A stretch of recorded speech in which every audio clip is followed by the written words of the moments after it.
Salut, salut les amis, bonne année à tous et à toutes. Je me trouve actuellement sous la statue de Rachid Kimoun, la statue de l'homme libre, le symbole des Amazirs. Je viens spécialement ici pour vous parler de la liberté, un sujet qui nous tient tous, je pense, à cœur. Et voilà, j'avais envie un petit peu de partager mon point de vue sur ce sujet. Liberté totale ou liberté responsable? Pas facile comme sujet, pas facile.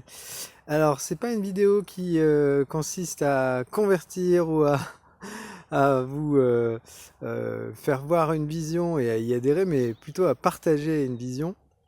Ça fait un petit moment que je gratte sur cette thématique de la liberté et je me rends compte qu'il y a des limites dans la liberté vis-à-vis de la possibilité d'exercer cette liberté dans une société, en communauté, avec les autres tout simplement, hein, bien sûr, puisque comme on dit, la liberté de chacun s'arrête où commence celle des autres, ou c'est l'inverse, bon bref, vous m'avez compris. Moi j'avais envie de parler de liberté responsable. Parce que la liberté totale, je suis pas sûr que ça existe vraiment. Mon point de vue étant que voilà, cette liberté totale comporte des risques et peut induire des comportements qui sont euh, difficiles, qui peuvent induire des problématiques pour les autres et pour nous-mêmes d'ailleurs. Et du coup, je cherchais un terme qui pouvait convenir un peu mieux et j'ai trouvé que liberté responsable était plutôt adapté. Alors, qu'est-ce que j'entends par liberté responsable? Liberté responsable, pour moi, c'est d'être conscient que tout ce que nous pensons, disons, faisons a un impact sur nous-mêmes et notre environnement et évidemment les autres. Alors, comment on fait pour se positionner avec justesse pour conserver notre liberté individuelle dans des espaces collectifs?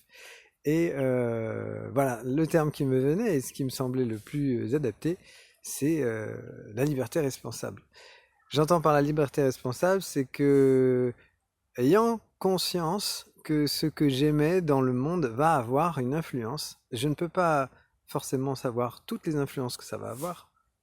Je suis pas encore en capacité d'avoir la clarté totale, mais en tout cas, je peux me poser la question avant d'émettre quelque chose dans le monde. Est-ce que ça va avoir une influence favorable, limitative ou pas, dangereuse ou pas?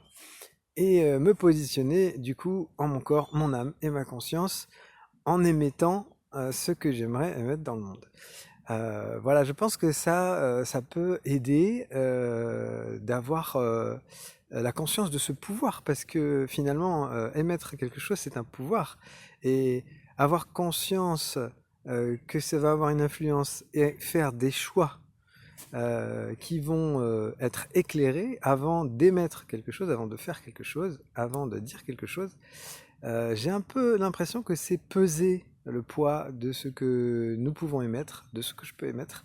Et ce terme me paraît tout à fait approprié. Donc, liberté totale, bah non, je peux pas m'associer à ça parce que ça peut comporter des risques et puis induire le fait de ne pas respecter les autres aussi.